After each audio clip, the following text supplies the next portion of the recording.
This episode is sponsored by Lutra Connect, who are plugging the gap between optometry and ophthalmology with AI-assisted referrals and post-op data collection, plus a growing marketplace of indemnified consultants offering remote advice and guidance. This week, I'm joined by Professor Mayank Nanavaty, a consultant ophthalmic surgeon from Sussex with a substantial clinical practice, a prolific research portfolio, and a regular presence on the international lecturing circuit. He's someone who seems to operate at full capacity across multiple domains, clinical work, academia, and education, which to me raises an interesting question. What does it actually take to sustain that level of output? Mayank, great to have you with us. Simon, thank you so much for inviting for this interview, and I'd be delighted to answer your questions. But thank you for your generous introduction. I think it's all true. Perhaps, Mayank, we could start by you telling just a little bit about your consultant career to date, where you work, and that sort of thing. Sure.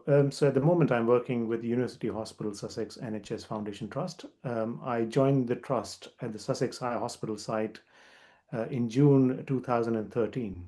Prior to that, I was a consultant for approximately 16 months at Red Hill, which is a place near Gatwick. Yes, So my first consultant post was in 2012, end of January, and then I joined Brighton in June 2013. So about 13 years now in Brighton. Prior to the consultant jobs, I was a fellow at East Grinstead, doing my cornea fellowship, and prior to that, I was doing my PhD and registrarship in Moorfields and St. Thomas's.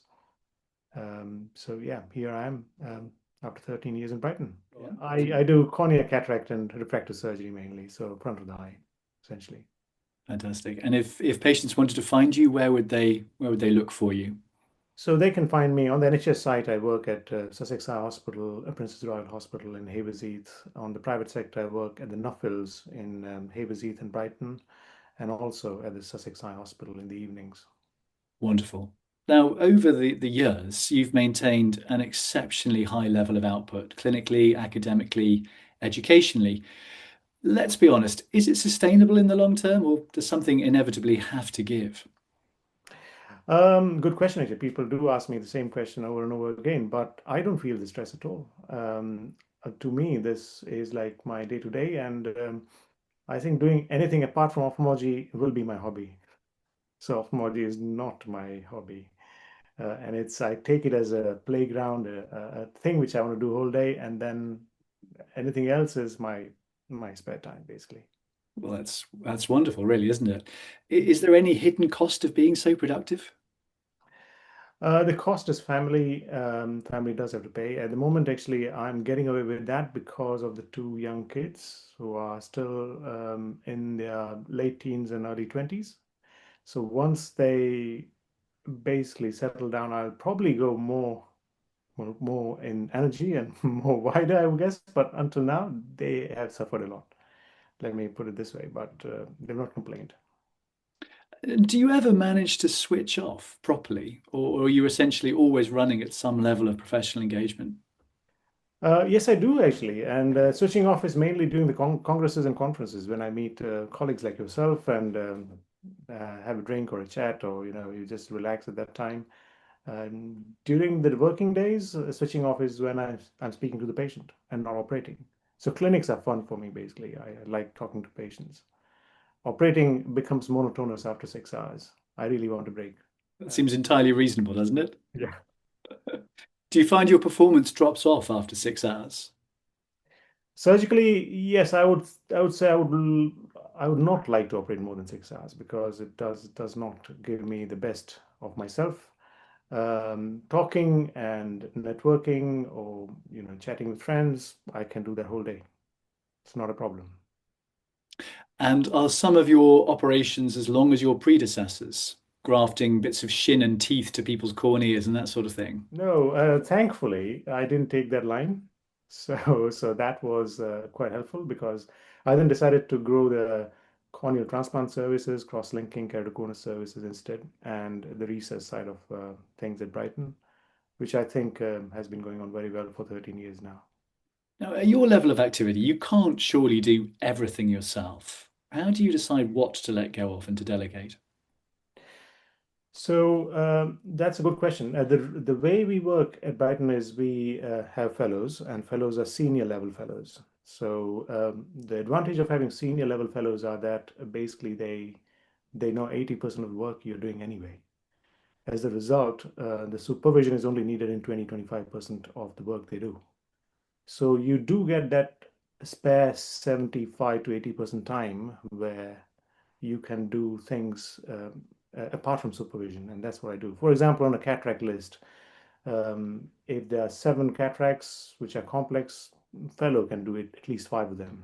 So that is my time. Then I sit next to him doing what I want to do, like writing papers, answering questions to reviewers' comments, and making presentations. And then I only have to do two or three. But if I'm teaching a junior fellow, I'll have to scrub with all the cases, and so I won't get the time. So I think selecting your team is very important and vital, whom you work with. The team has to be trustworthy and experienced enough to let you do what you want. And I guess it's privileges of rank, isn't it? Being so well known, you get to have some very senior people working with you, which is lovely. Yes. So, for example, at the moment, we are open for fellowships, and the fellowship application just closed yesterday. We got 46 applications for one fellow's post. It's a nightmare now. I have to request two of my other concerned colleagues to help me shortlist. So, so that's good in a way. One problem we've had recently with interviewing, or actually I should say advertising for fellowships, is we've had an awful lot of AI generated applications. We found that half of yours are actually bots sending in rogue applications. Um, yes, they do, but actually, uh, we've got a clever trick around that. And the trick is that they have to submit their logbook. And they are encouraged fully to approach any of us before the interview. So if they don't do any of these two things and the application appears to be AI written, then it's less chances that they'll be shortlisted. Plus, we also look at publications and research scores they've got on PubMed, so we double check that. So if there's any falsification of any facts, then obviously it's a problem for them.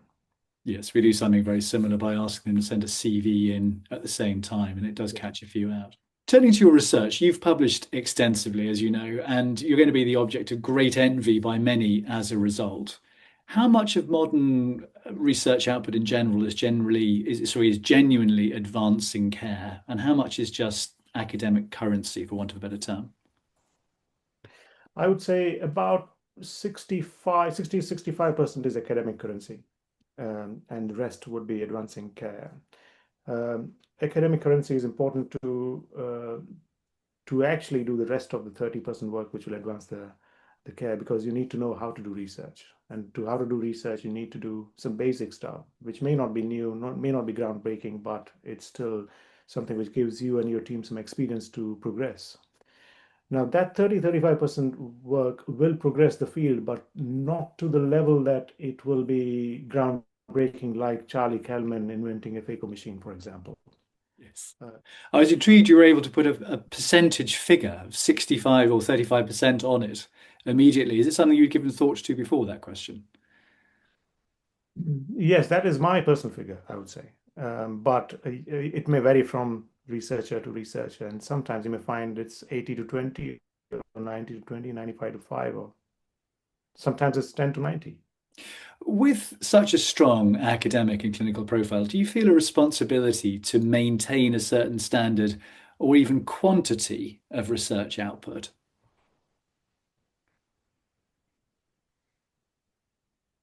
Yes. There's always that pressure to win over my last year's standards. So, for example, number of publications, that's my internal goal. So I have to beat my last year's standards if I can. And majority of the time, it depends on my team. I may want to do things which I may not have time for, and if the team is great, the output is great. But yeah, we I think we are doing reasonably well. It does fluctuate year to year, though. I think you're incredibly inspiring. So Yes. you work across both the NHS and the private settings. Do you find yourself practicing differently in each setting? No. I practice the same whether it's a private patient or the NHS patient. That's why my NHS clinics also overrun in timings, and my private clinics always overrun and finding short of time for the patients because I spend a lot of time with patients explaining the pros and cons. Even surgically, there's no difference. The only difference is on the NHS side, my trainees are with me, so I have to explain to the patient that, look, during surgery, I'll be talking and teaching, and if it's acceptable, we continue with that. Otherwise, I take over the surgery. Which makes a lot of sense, doesn't it, really?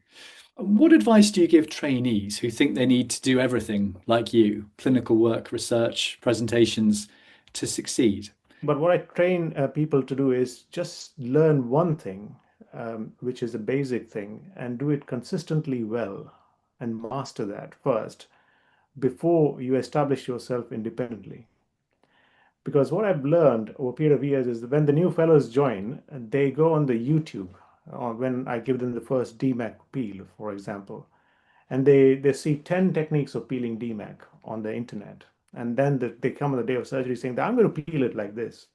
I say, no, you are going to wipe off your brain of whatever you learned. I'm going to teach you my way. And while you are with me, you're just going to master that technique.